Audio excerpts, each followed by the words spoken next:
Kristen, it doesn't matter whether people like this young man, hate this young man. Did he do enough to help himself? Was it a good move to testify?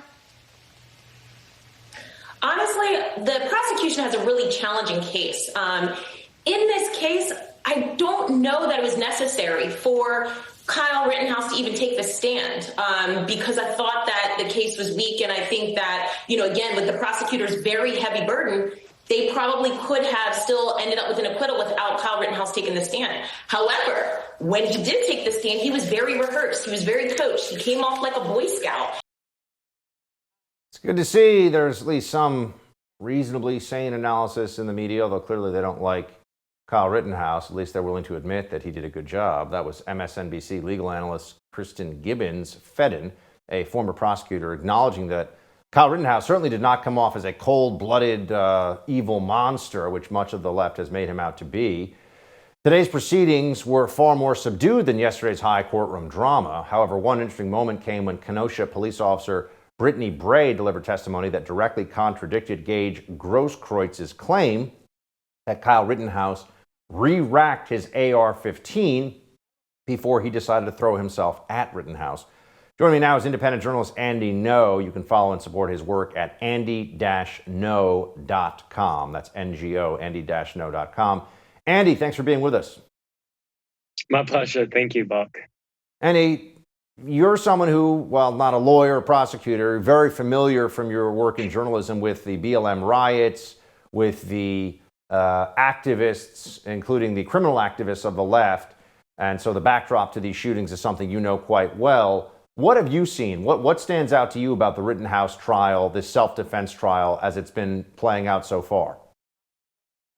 So even before Rittenhouse took the stand in the courtroom, it was fascinating to me, although unsurprising, that the press had continually trying to gaslight us into what the context is in Kenosha at that time last year in August 2020.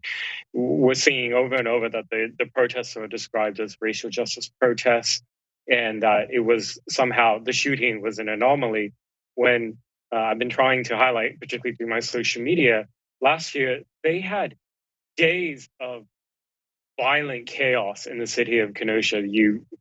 Marauding gangs of people involving Antifa and other extremists and other opportunists going around setting truck vehicles, properties on fires, people just walking around with bats and smashing up windows and lights and breaking into property at will. And there was no law enforcement. That was truly a chaotic and like an experiment in anarchy. It was in that context that you had these people who, vigilantes or whatever you want to describe them, coming in and trying to defend property from being set on fire again. And that is the context that's not being, in my view, accurately represented in a lot of the press coverage that's leading up to the trial and now ongoing. Annie, all three of the men shot by Rittenhouse, two fatally and one wounded, had criminal rap sheets. Joseph Rosenbaum was a convicted child rapist. Gage Grosskreutz had a prior gun offense. Anthony Huber was a repeat domestic violence abuser. How common is it for these Antifa left-wing types to have a pattern of criminality in their past? More often than not, you'll see that they have a history of crime. I think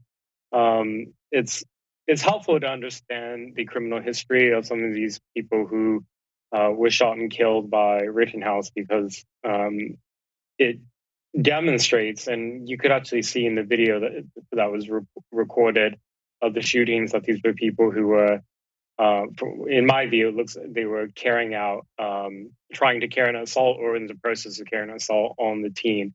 So I think the fact that they have criminal histories relating to violence and abuse and illegal possession of weapons or unlawful possessions of weapons, I think that's all actually relevant for the trial. Andy, I wanted to switch topics a little bit here. We were talking about, obviously, Kenosha, where there were BLM riots, and then the Rittenhouse trial, which is still going on, which occurred during, or rather the shooting that the trial is based on occurred during that period. but BLM is still a political movement. And here in New York City, a BLM co-founder essentially threatened the city of New York to New York City Mayor-elect Eric Adams. Here is BLM leader Hank Newsom saying that fire, riots, and bloodshed will happen if Eric Adams tries to deal with crime. Let's watch this. If they think that they're going to go back to the old ways of policing, then we're going to take to the streets again. There will be riots, there will be fire, and there will be bloodshed. But there's no way that we're going to let some Gestapo come in here and harm our people. Right?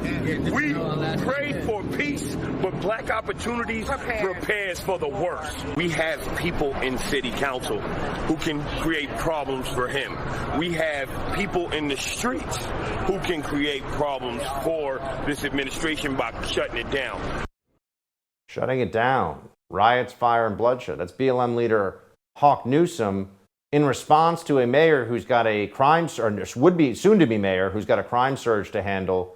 Andy, I think a lot of people see this and say, what is BLM exactly supposed to do that's good for anybody? You know, I wish I could say I was surprised by this man's statements, which seems to promise bloodshed and violence in his own words. But we saw over and over left-wing activists, those who were put in front of televisions and seen as role models, promising violence, for example, if Trump had won the election in 2020, promising violence if police weren't defunded, et cetera, et cetera. This is kind of this is a go-to now. If they don't get their way, they promise violence, and quite often they actually carry out those acts of violence. I think what's telling is the silence from the establishment left. You know, this is a problem on their side, and it's a problem for them to address. The fact that they are silent, I think, speaks to their complacency and complicity, I should say, in this political radicalism.